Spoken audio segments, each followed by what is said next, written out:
Hey, what's happening out there? Robert Phoenix broadcasting to you live and direct from Austin, Texas on the day after the shooting in Las Vegas, which has now officially become the largest shooting and slash massacre in the history of this country. And we are now staring down what appears to be events happening on almost a weekly basis of biblical proportion, from hurricanes to open air slaughters. And we're going to get into the sort of the spine. We're going to crack the back on this event. Yesterday I got into some of the symbolism of the event itself, which is important to understand because these things happen in often very symbolic circumstances. And we got into the whole notion of the magician and sleight of hand, misdirection, the application of will and force. Astrologically, the event happened under an Aquarian moon. That's important to keep in mind. The moon is an augur, and it augurs emotional states and is amplified in a collective fashion. If we go back to 9/11, 2001, the moon was in Gemini. So what was happening during that time, and people kind of, they don't understand this to the degree that maybe they should. By the way, I've been getting kind of slammed lately on the astrological tip. Oh, astrology is a pseudoscience, blah, blah, blah, blah, blah, blah. It's okay, I don't care.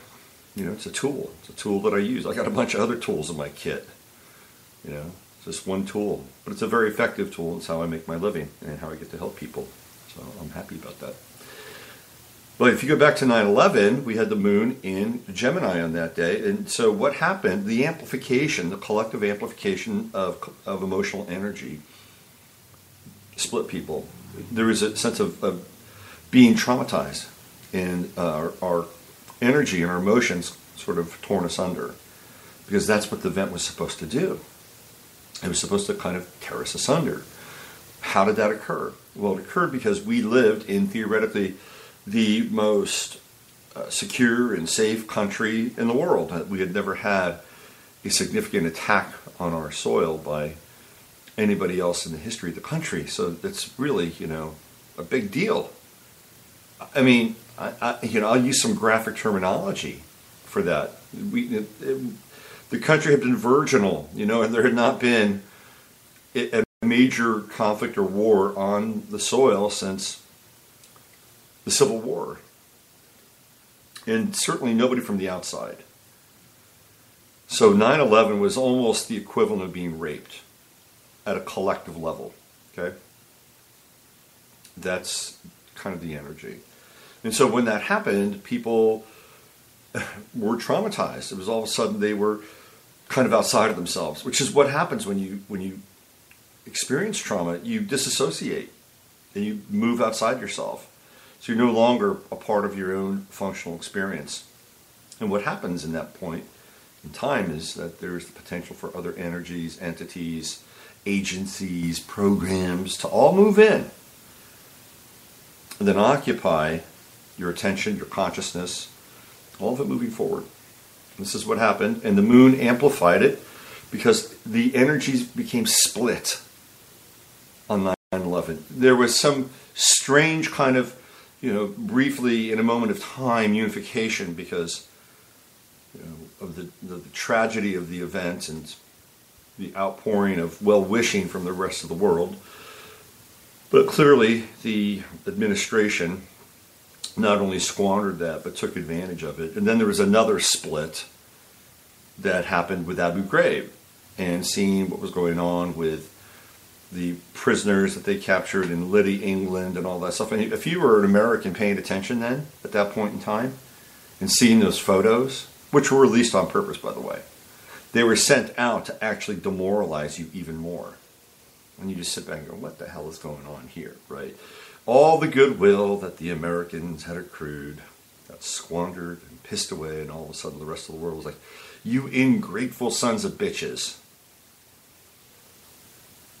You get attacked, we feel for you, we have compassion and empathy, and what do? You go into these foreign countries, you use the war as an excuse, you abuse the hell out of the people, never again. So, the moon is an amplifier. And on the night of the 10-1 shootings, you have the moon in Aquarius. And the moon in Aquarius is a collective energy. And it's quite interesting. I believe, if I go back, I'll find a bridge event between 9/11, 2001, and 10/1, 2017, where there's a Libra moon. I'm gonna have to find that. Maybe it's Sandy Hook. I don't know, but I'll bet you there's an event in one of these. In one of these kinds of cyclical operations where the moon is in Libra. So we have this grand trine of these air moons, and the air moons are always about some form of objectification. In Aquarius, the moon is a collective moon. Gemini, it's a very personal moon. It's the most personal moon you can get because Gemini is the third sign. You're dealing with primary mind. Primary mind. In Libra, you're dealing with the mind of the other. And in Aquarius, you're dealing with the mind of the collective. That's how it works, okay? So when you get into that Gemini moon and primary mind, you're dealing with primacy. Your first thoughts, your first words, your first sentences, the first kids you hung out with on the playground. In a lot of ways, that's the Gemini moon. It's not a naive moon. It's a very intellectual moon, very curious moon. All the moons, all the air moons become objectified for various reasons. Now, when we talk about Aquarius, what are we talking about? We're talking about the new age. The age of Aquarius. The age that theoretically is coming. And it is coming after Saturn in Capricorn, where government does a whole different trip with Saturn in Capricorn, setting the stage for Saturn in Aquarius and really the birth of the New World Order. This is where they're all kind of aligning their forces from the Saturnian cycle. Also, Pluto will move into Aquarius in 2024. So it's all kind of aligning with the Aquarian vision of the dark new age. An age of techno-feudalism, which is really what it's going to be about. And we're on the precipice of that right now, which is why we see ourselves. You see, the people, and thank God for this, like we are not zeros and ones. We're not. You know, we're not animatronic beings yet. We still have an analog thumbprint in this world, an analog footprint in this world. We're organic beings. So what happens, or what is happening, is that at a again, I'm going to use the word collective. I'm going to use it about 4 more times today. But on a collective level, we're feeling something. We're feeling that the walls are closing in. The walls are closing in. We're feeling as if something is wanting to contain our experience. And so we have these separatist movements that are taking place. We have Brexit. We had this whole thing with Trump and the deplorables. Roy Moore down in Arkansas. What's happening in Catalonia is another example of this. These people are tired. They're tired of Madrid and the rest of Spain, sans the Basque region. And by the way, if Catalan, which voted for its independence, so it theoretically should be its own country now, and the EU is standing by, which is kind of interesting. So maybe the people of Catalonia have done a side deal with the EU, and they get to be backdoored into the EU. Nonetheless, the sentiment is there for people to split apart from these these massive organelles that want to bring everybody into the rubric of one unified and centralized theme and operating system. Now, the Kurds have also declared their independence, but beware of the Kurdish movement. The Kurdish movement is backed by a certain country in the Middle East, because they need another destabilizing force. They always need those destabilizing forces, right? ISIS got their asses kicked. And so now they've got to back the Kurds. Because the Kurds now the Kurds can go after Syria, they can go after Iran, they can go after Turkey. We've introduced some free radicals. And unlike ISIS, who is a terror group, a synthetically manufactured terror group right out of the eye of Sauron, the Kurds have kind of a history of their own sovereignty. So you sit back and you go, oh my, well, these people are they're just part of this new movement. They're just part of this movement where people want their separatist kinds of identities and they want nationalism and they want, which is true. It's true, but I guarantee you the Kurds will never take on the Saudi Arabians. The Kurds will never take on Israel. Though they'll only take on the countries that they're being instructed to take on, which would be Syria and Iran. Because certain countries in the Middle East don't fight their own wars. They conscript others. They pay others. They create proxy armies, just like the Hessians. It's an old practice. So here we are. We are in the midst of a time where the collective energies coming from inside of this experience say, we don't want this. We don't really want to be herded over here. We don't want to be moved around. Because we are these organic beings. And what happens when we sense danger? What happens when we sense that our environment is under some kind of threat? Ask an animal. Ask an animal out in nature. What do? They start circling the perimeter. They pull together as a herd or a pack because they feel that there is a threat, an imminent threat that is going to impact their survival. And so they react accordingly. They organize. And they mobilize the pack so that they can contain, or the herd, contain the area that they are living off of. It's not always successful. Sometimes these incursions happen moments of time when there is a thinning of the herd or a thinning of the pack, or there is a virus or a disease that's running through whatever it is that they're experiencing. And so they're more vulnerable.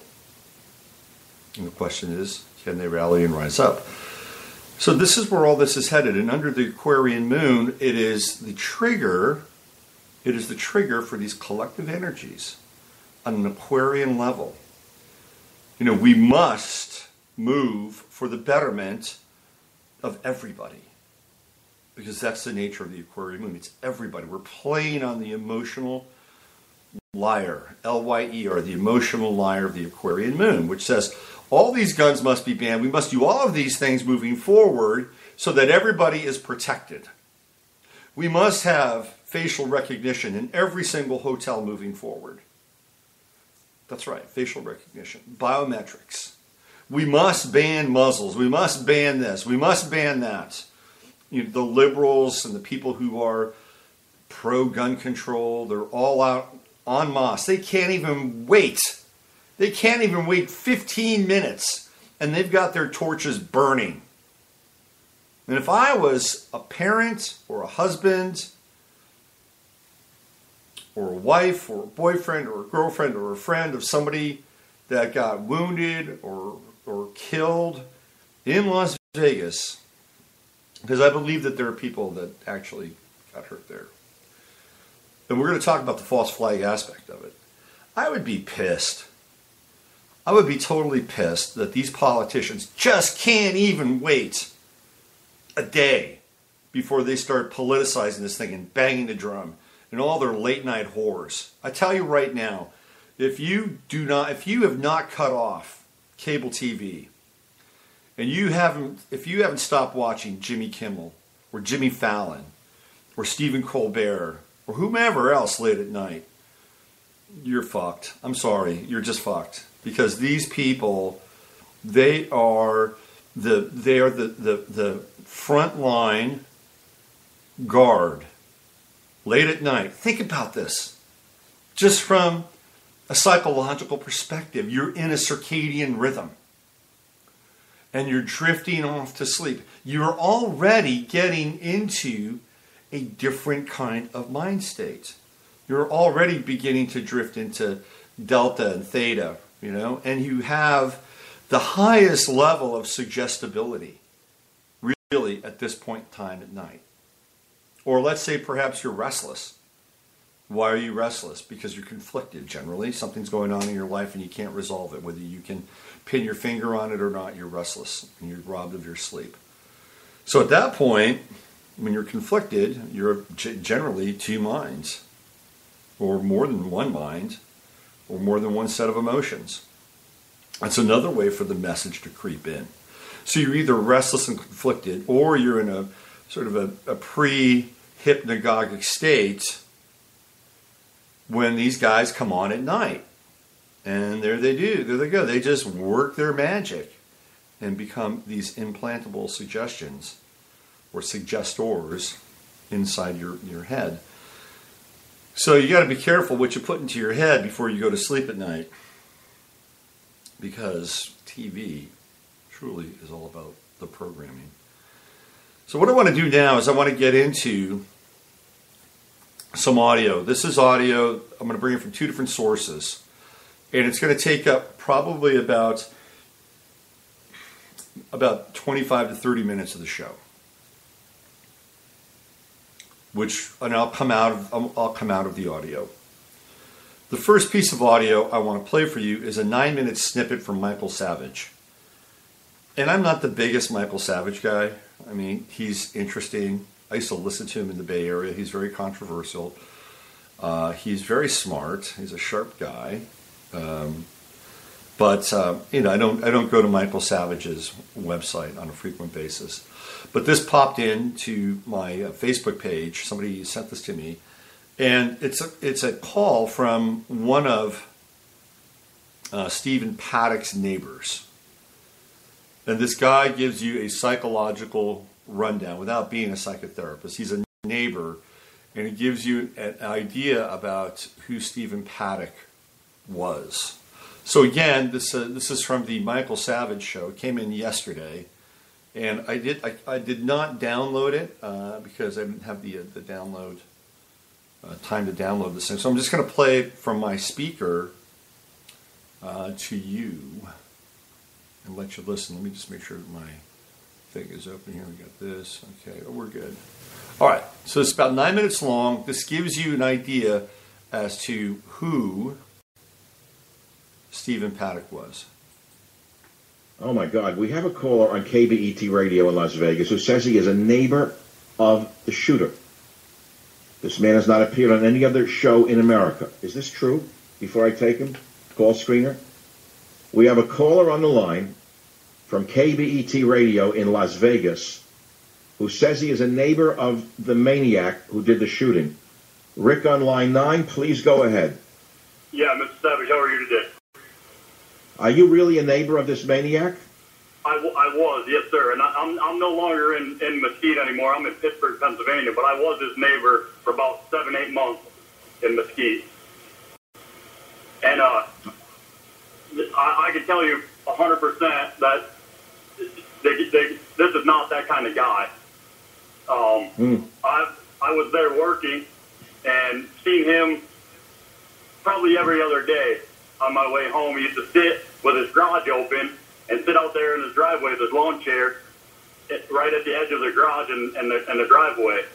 And he would wave all the time when I was going by. Really nice guy. There's a little bar around the corner where they have poker vending machines where you sit at the bar, you know? Mm-hmm. You go down there all the time and sit there and drink a few beers and have a few drinks and play that little vending slot machine with the video. Rick, you're talking about a man who has just committed the greatest mass murder in American history, and you're making him sound like an ordinary guy who wasn't violent, didn't have any Nazi flags in the garage, didn't seem crazy to you. Are you sure it was him? I'm 100% positive. I'm 100% positive. I know exactly who the guy is. I was in the Marine Corps, And I've talked to this guy personally. We drank beer together, not just in passing, kind of sitting there playing games together. I had another guy work for me. His name was Steve. And we used to go to that same bar after work and have a few drinks and play video poker as well. And he would sit there too, and we would just talk about nonsense stuff. And I told him that I was in the Marine Corps, that talked about guns and all kinds of stuff. He never even told me that he owned a gun. Did he express any political opinions to you in those discussions? No, sir. No, sir. Not a thing. I mean, other than I told him, because I was wearing a Trump team shirt that said Trump team on it, and he was a Trump fan. But other than that, we didn't talk about it. Oh, don't let that get out. I know. But, and then the acoustics, when you started talking about that, I was when I decided to call, because I know I've been fired at with a 7.62 AK-47 thousands of times. And I can tell you, with beyond a shadow of a doubt, that is a 7.62 round. There's no doubt in my mind.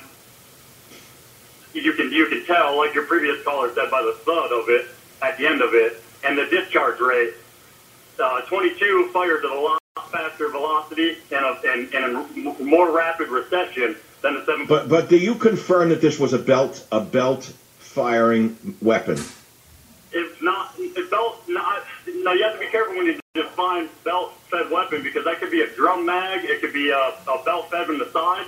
I would say it was probably a 50-round drum magazine, not an extended mag. Now, are 50-round drum magazines legal? Yes, they are. In some states they are, and I frankly argued against private ownership of these before, and I was roundly attacked by individuals who call this program. I said, what the hell do you need a thing like that for? And, of course, the standard answer is we're going to hold off the U.S. government when it comes for us. But going back to your main point, Rick, I need to confirm this. I'm just going to take you on your word, because what you just said has not been heard on any network. It's going to be picked up and played elsewhere. I know that. And, thanks to the Savage Nation. You are a man who was a former neighbor of this shooter, and you say he was an average Joe, never expressed any political opinions, no religious affiliation. Is that true? That's 100% true, yes, sir. Wow. I've already talked to the Clark County Sheriff's Department this morning, called them and told them everything I know and everything that was said between me and the guy. Now, this was spring. I was there in December of 2015 all the way until June of 2016. I was his neighbor for that entire time. In Mesquite? In Mesquite, yes, sir. Yes, sir. Unbelievable. Multiple times. I've spoke with him multiple times. I'm not a big conspiracy theory guy, but it don't sit right. I know this guy. I've drank beer with this guy. All right, so, okay, you're not a conspiracy theorist. Ordinary guy, doesn't snap. Something's wrong with the picture. Clean skin. Was he brainwashed? I don't think so. He was too smart of a guy to be brainwashed, I think. That's stuff. All right. So wait, you don't go for conspiracy. He wasn't brainwashed. So what is your instinct telling you as a man who's been in combat? Obviously, you have a very heightened sense of reality. What is your instinct telling you? It's a setup. I know that sounds weird, but it's got to be a setup. What more? How does? Wow! Wait a minute. Hold on. I understand what you're saying. That's the body they found in the room, but he may not have been the shooter. Exactly. I mean, how many movies have you seen with that exact same plot? I mean, oh my God! How does it describe multiple people running through the crowd? What? 2 people running through the crowd saying you're all going to die? Yes. And then all of a sudden, it's some average Joe guy who was an accountant who spent his days gambling at the video poker machine around the corner from his house drinking beer.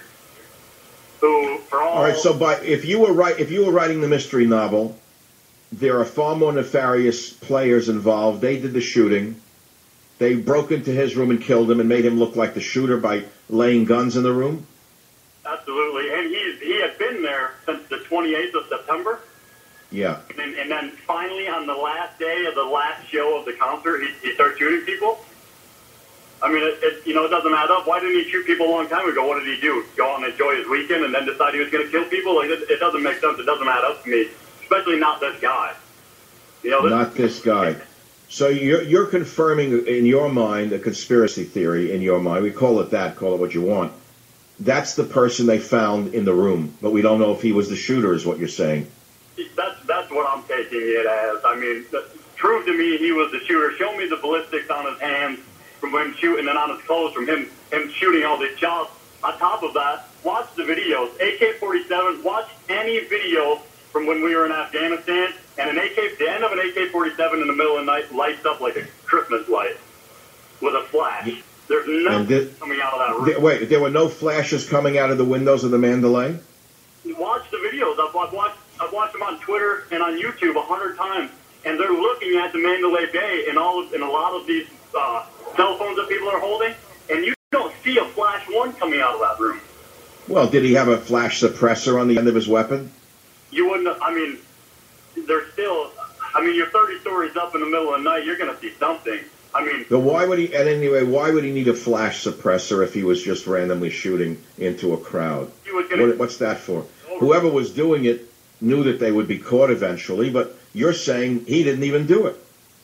I mean, I'm not going to say he didn't do it, but it's just hard to believe. It's really hard to believe knowing the guy. All right, I want to repeat what we've been talking about because I'm going to play this sound again tomorrow. Jim, we got to grab this. This caller, Rick, from KBET in Las Vegas, says he used to live next to the alleged shooter. He doesn't believe this alleged shooter did it for the reasons he described. And he's not given to conspiracy theories, but he thinks the whole thing was a setup and there are other individuals involved. Does that accurately depict what you are saying, Rick? Yes, for the most part. I mean, it sounds harsh coming off like that because it makes me sound like a like a weirdo, but there's too much involved knowing the guy personally. So All right, weirdo. Don't worry about it, weirdo. This country takes weirdos to figure things out, but you're not a weirdo. You're an American patriot who's actually faced bullets flying at him from an AK-47. Rick, thanks for calling from Las Vegas. Well, we'll have to see where this all plays out. So that was Michael Savage from his show yesterday, and he was, of course, interviewing a neighbor of the shooter, Stephen Paddock, who looks a little bit like our friend out at Sandy Hook. Gene Rosen. The kids, they just came up and I didn't know what to do. I have all these stuffed animals that I keep in my house that, bring kids over every now and then. I tell people they're from my grandson. It's a good thing to tell. But I brought them in and made them hot chocolate. And then I moved to Las Vegas. No, he didn't. But he looks like Gene Rosen. Am I right? Okay, so you heard that. This is a guy that was a neighbor, a casual drinking buddy of Mr. Paddock, whose family can't understand this at all, by the way. They can't understand what this guy was doing. I mean, his brother said it's like an asteroid just fell on us. He exhibited absolutely zero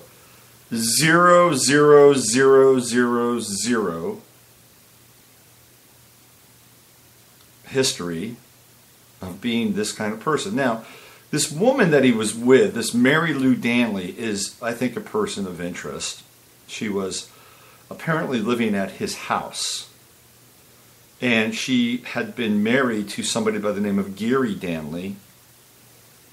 And the profile on Gary Danley is a lot more, how shall we say, yellow flaggy. Like, he's got a history of being a Rachel Maddow fan, and, there's a profile. He certainly is progressive, he's left, and he's unabashedly all those things, if you could read his profile, or at least it appears to be. And Mary Lou Danley there's a whole, it's very strange now because it's been said that she's in the Philippines. She's this woman of mystery. They questioned her and then they let her go. There's a photo of her in Dubai, which establishes that she's been to the Middle East. And where does she get her money from? Who knows? But she's a person of interest, and she was connected to Stephen Paddock. Now, Stephen Paddock is a gambler. He's a gambler. He likes to go into town, and he likes to probably stay at a nice hotel and hang out. He's probably been comped. I'll bet you if you check the Mandalay Bay's records, Stephen Paddock has stayed there before. I think it would be really important to open the records. Oh, and they will be open, but whether or not you and I ever get to see the records, that's a whole other thing. And quite often, people like Stephen Paddock are given rooms if they are a consistent and steady gambler. They're comped. And they're comped because the casino wants them to spend money there. And they want them to lose. So perhaps this was merely a gambling weekend for Stephen Paddock. Perhaps that's all it was. Perhaps that's all it was. And perhaps what happened was that his room was taken over. And he was killed. Now, of course, Alex Jones has a very different kind of narrative. According to his sources, an FBI team went in there, got into a firefight with him, and killed him. And the room was filled with all kinds of Antifa and ISIS material. So this guy had become this politicized, weaponized, dark night of Antifa. All of a sudden, just like on the right, you have the lone gunman, the wingnut on the right, who just can't take it anymore, and he snaps like a rubber band, and he goes out and he buys all these weapons, and he starts shooting people up. Because he's mad as hell and he's not going to take it anymore. Well, here we go. Here's the narrative on the left. Here's the left narrative, a guy who kind of just an ordinary guy, minding his own business, playing a little video poker down at the local bar, going into the casinos every now and then, playing some cards, maybe getting some fierce love from a woman that's living with him who might have some very dubious connections, a little TLC. But all of a sudden, life is just real shit for this guy. It's just terrible, with absolutely zero background politically. Now his father, that's a different story. This guy's father was a bank robber and wanted by the FBI. So talk about just making the story a little weirder, right? But so where is this guy's breaking point? Is there any kind of indication of a breaking point? Because generally there's an indication of a breaking point. People blow up, they get angry, they have all these things that start to happen to them. There's a trail of kind of evidence. Oh, look what happened, look what happened. There's this, and there's this, and there's this, and there's this, and there's this. There is none. So inexplicably, all of a sudden, this guy changed his channel. Boom! Now, one could say that he was mind-controlled. Maybe this Mary Lou Danley was his handler. I don't know. Stranger things have happened. We have to put it out there. We have to put it on the table. Maybe because there's such advanced and sophisticated technology that can actually apparently implant thoughts in your head, voices, alter your emotions, make you hypersexual and hyposexual, meaning a lot or none at all. All this stuff is apparently out there. Maybe they can just entrain kind of a particle device, target his DNA, and whamming. And all of a sudden he becomes the Texas Tower shooter. That's a possibility. But those would have to be the only possibilities, really, because this guy has where is the evidence? Where is his connection with, meeting with so-called ISIS? Where, maybe it'll come out. Maybe they'll have these emails sort of waiting to go and create this trail of evidence for this dude. I don't know, but he certainly does not appear to fit the profile. He's a white guy. He's a white guy with a gun. So if you hate white guys and you hate guns, well, he's a poster boy for that. But he's shooting into a crowd of would-be Trump supporters. I talked about this yesterday. So if you're on the left, boy, this is like a double scoop of ice cream, right? You get this white guy who is older and apparently snaps, and he has guns, and he's the poster boy for whatever it is. You know, kill more of these motherfuckers. And he's shooting into a crowd of Trump supporters. So you gotta love this, right? You're getting sort of two narratives met without really breaking them down and deconstructing them. Well, what if he wasn't the only person? What if there was more than one shooter? What I'm about to play you now, and this is going to last a while, so I want you to just spend some time with it.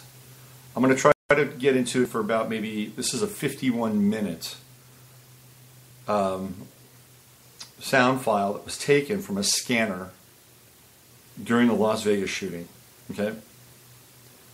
So I'm going to play probably about 15 minutes of this because we're going to do a bit of an extended show today.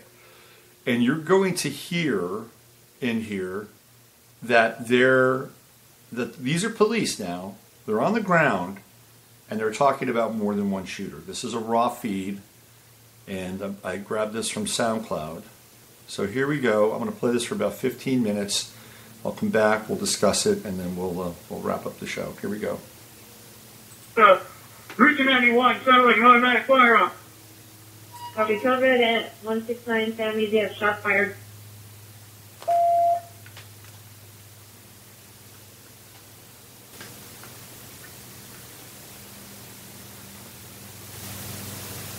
Flights 209, Adam arriving. 15 in front of me. 35% traffic. You're out there. Very close in traffic. What's in my agent coming from upstairs? It's in Mandalay Bay. Upstairs, Mandalay Bay, halfway up. I see the shots coming from Mandalay Bay. Halfway up. Stroke 361 IC. We have multiple 458 breaks. Give me a surge. We have an active shooter. We have an active shooter inside the warehouse.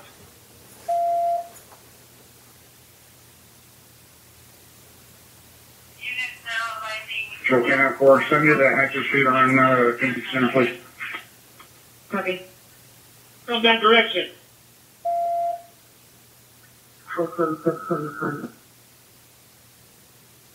7, are you going to the 413 or the Collin Convention Center?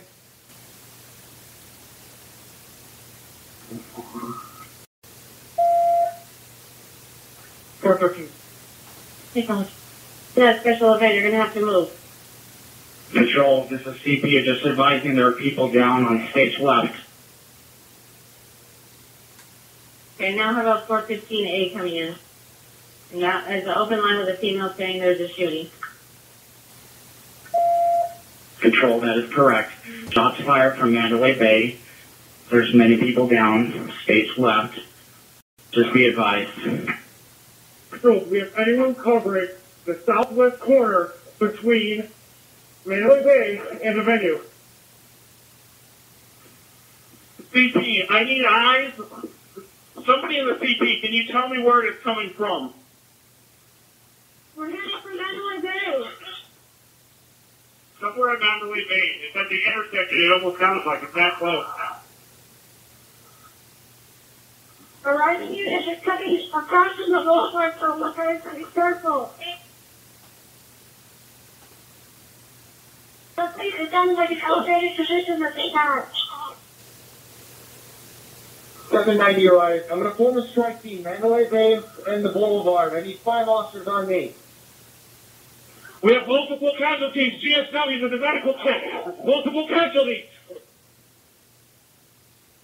Control, be advised. Shots are coming from gate 7. Gate 7. Shots are coming from gate 7. Here's these news.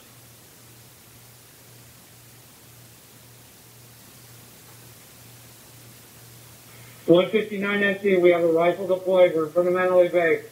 We're trying to see where the shots are coming from. If anyone can advise if they're coming from Mandalay. It sounds like it's either Mandalay or Luxor. We cannot tell.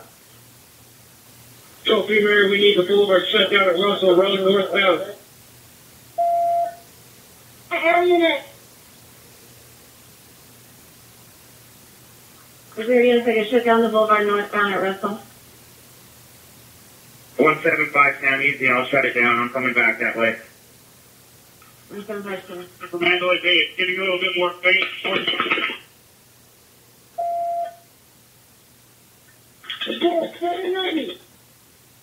790.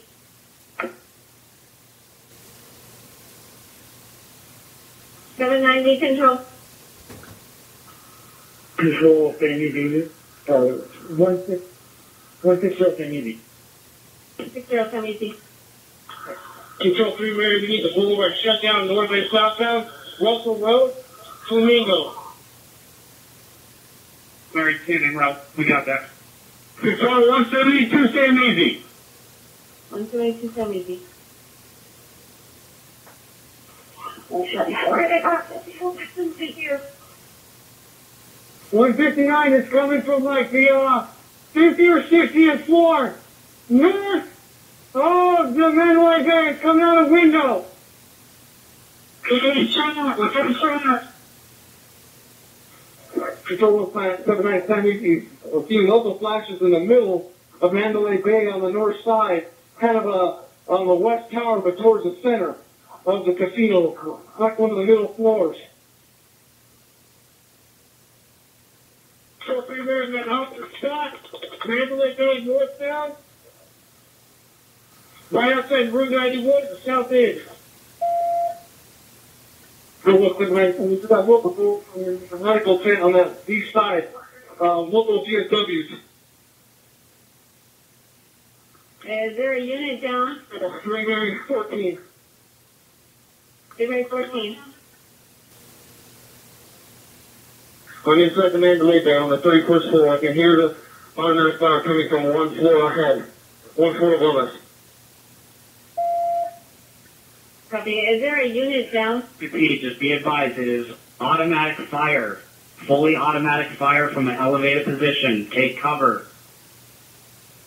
That is correct. It's fully automatic fire. I'm right below it. Multiple GSWs to check legs, femoral artery, second medical check. At the medical check, floor A, off of Guile, south of Reno.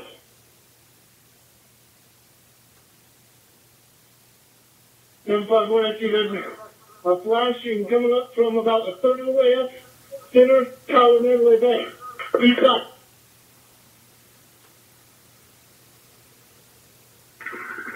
Control, we need all units stop coming northbound on Las Vegas Boulevard because he's shooting this way. It's a horrible cover spot. Okay, all units do not go northbound. We need some South Central. We need a flank this guy.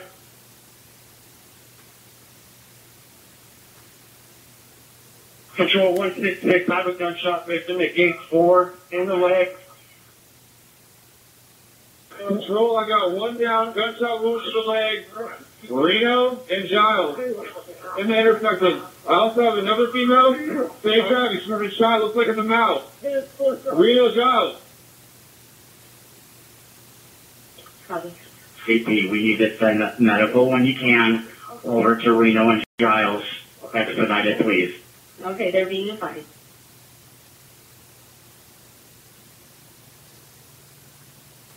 Control 765.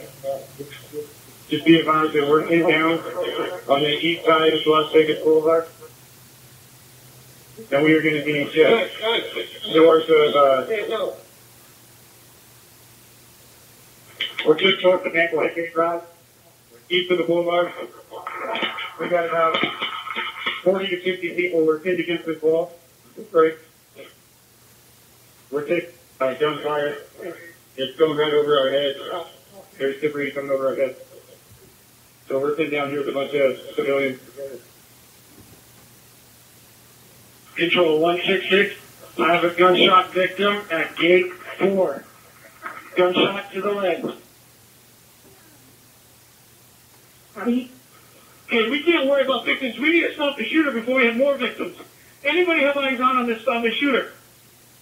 About 15-4 on the Mandalay Bay, facing a whole lot. Control 3-man, Mirage UMC. We lost a shot. UMC 2. Any advice who was shot?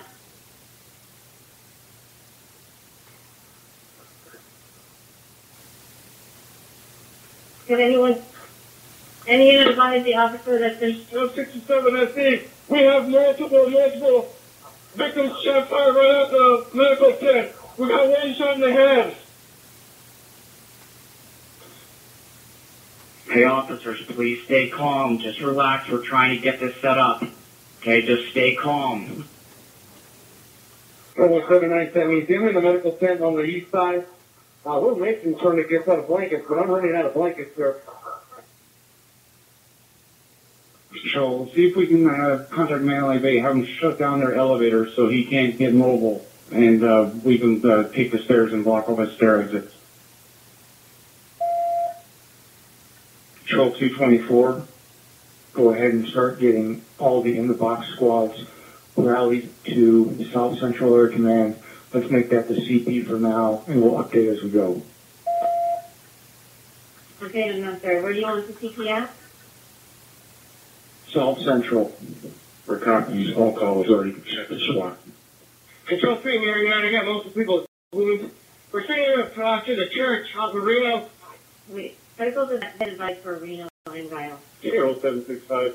We were saying, Just be advised that several ground civilians are jumping the gate, trying to run towards gunfire break. Control 592, I have a team of 4. We're going to make entry through the shark. We need to make a contact to the suspect, see if we can do it to him. 169, we're doing that right now.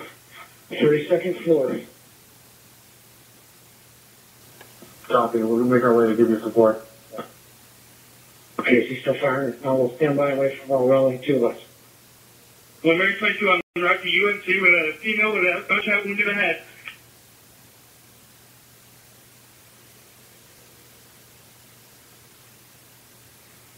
One where left of space with about 100 people and one victim. 598, give me a sergeant from another area command in South Central. Start putting together teams and then sending them to us. Control 3, Mary, on the route UMC. Code 3, I've got a gunshot officer, team number 15280. 1110, we need to shut down the boulevard. Alpha, we have a bus coming through traffic with a line of fire. Tropicana Boulevard is shut down. Hang on. 18 to shut down the 15 for medical and all officers going to the hospital.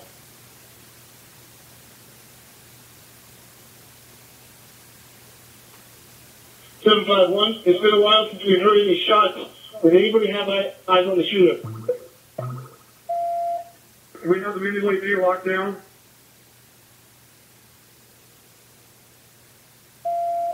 720, we have people leaving the Tacoma going westbound trying to see if they can see the shooter and they're taking away from us, Blake. We need people to stop them leaving the Tacoma, putting the officers in harm's way. Any officers responding need to go to the east side and get people out so they stop coming over the walls. Will be any officer en route to that goes to the east side.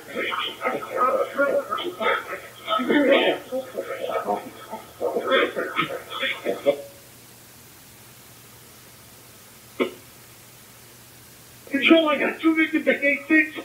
Gunshot wounds to the chest and head. I need immediate medical. Control 765, I need the radio for a minute. Be advised, we are taking fire from a very high floor. We believe it's possibly coming from the Mandalay Bay. Great. Any officer that responds here is going to be in plain sight if he's going on the east side of Mandalay Bay. Every officer that comes up is going to be a target if they're driving on Las Vegas Boulevard because it's coming from the Mandalay Bay on the boulevard side. Great. Do not go on the boulevard. Do not go on the boulevard.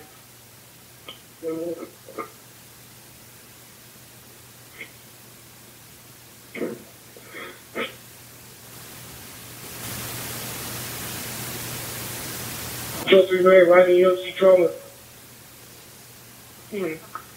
Control 35. I haven't seen any flashes from Mandalay, but if it is coming from Mandalay, there is a strobe light coming from one of those windows on the east side.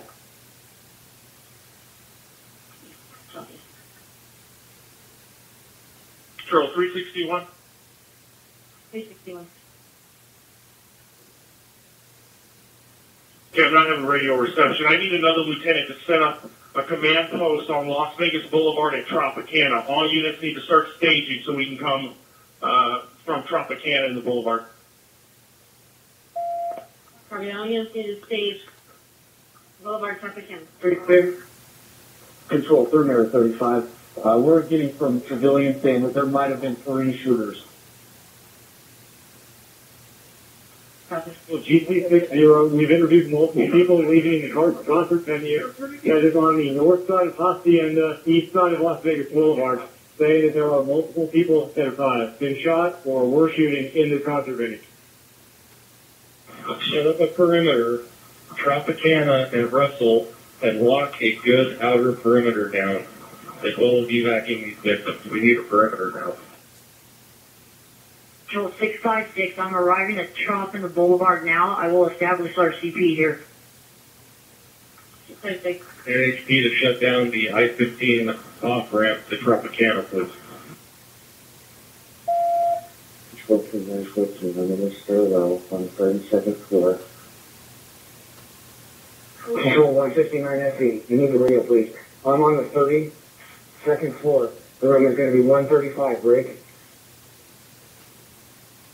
Control 3 Mary, we're at UMC trauma, Peter 15280, shot with a shoulder wound to the right shoulder. It's going to trauma now. Hang on. 720, we need to shut down Frank Sinatra as well, lead to Mandalay Bay. 179 to confirm 419 to the medical booth, multiple 419. Unit in Mandalay Bay talk. Control 176, you can't worry about the wounded. We're clearing on whether they're hurt or not. We got to contain the threat.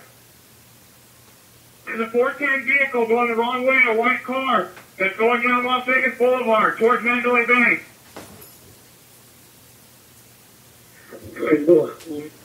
It's room 135 on the 32nd floor. I need to swat it. Just confirming that is the Mandalay Bay. Anyway. Just confirming it is the Mandalay Bay 32nd floor, room 135.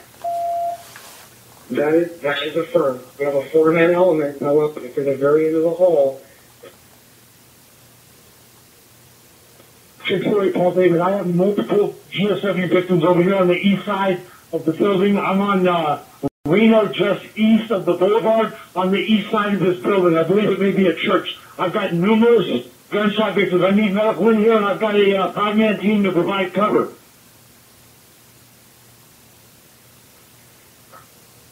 Control 3 Mary 9. I'm going to be in the stair with some other officers here. We got a lot of wounded. We're getting towards the Reno side, towards Scooters.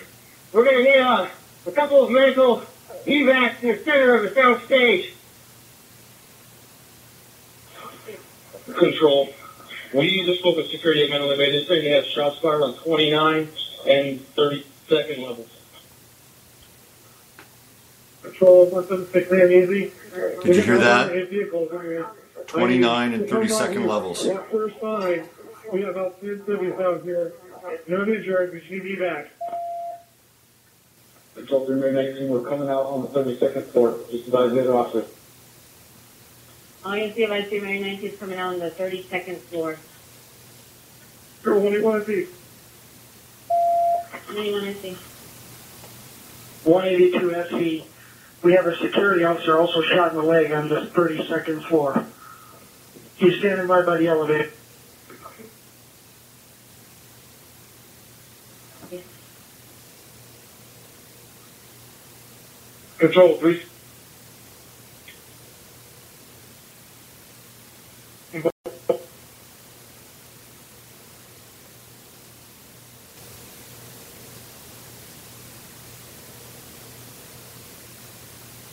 182 SC. We might need to split these channels. We're going to need a dedicated one for this 32nd floor, I think. He shot down the hallway and hit a security guard.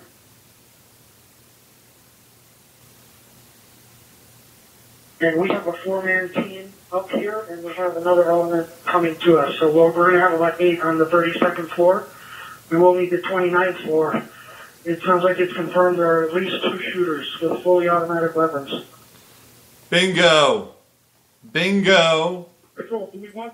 Let's stop it right there.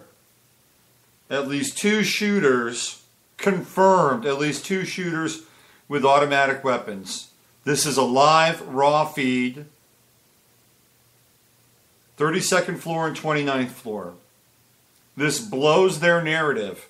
Blows their narrative. Okay? Totally blows it. I'm going to put this link up on my Facebook page.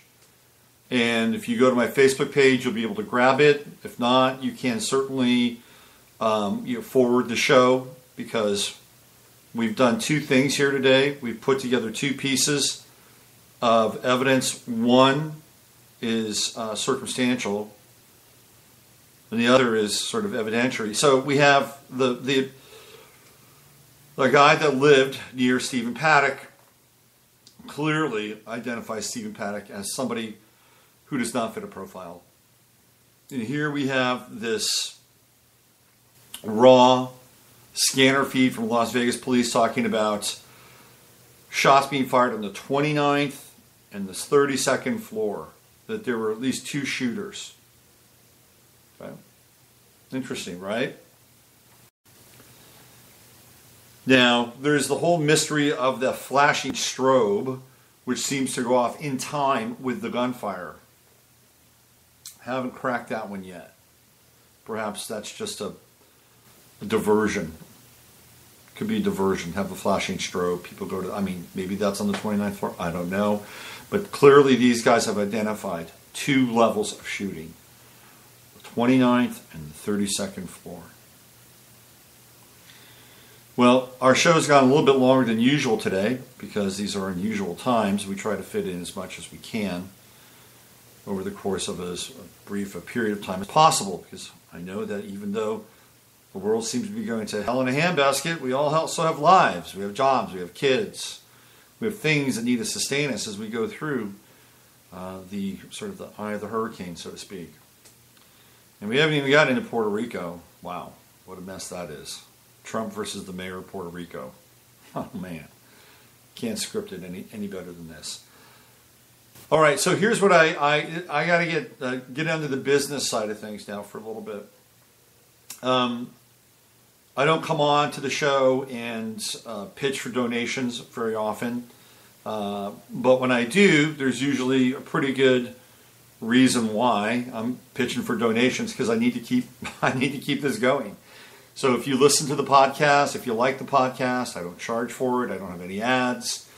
I do it 5 days a week, plus the streaming show on Sunday nights. I don't get any money from YouTube videos, since my videos and podcasts have been demonetized years ago.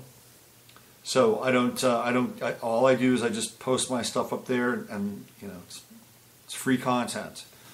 And I know some of you in the past have donated, and I really appreciate that wholeheartedly.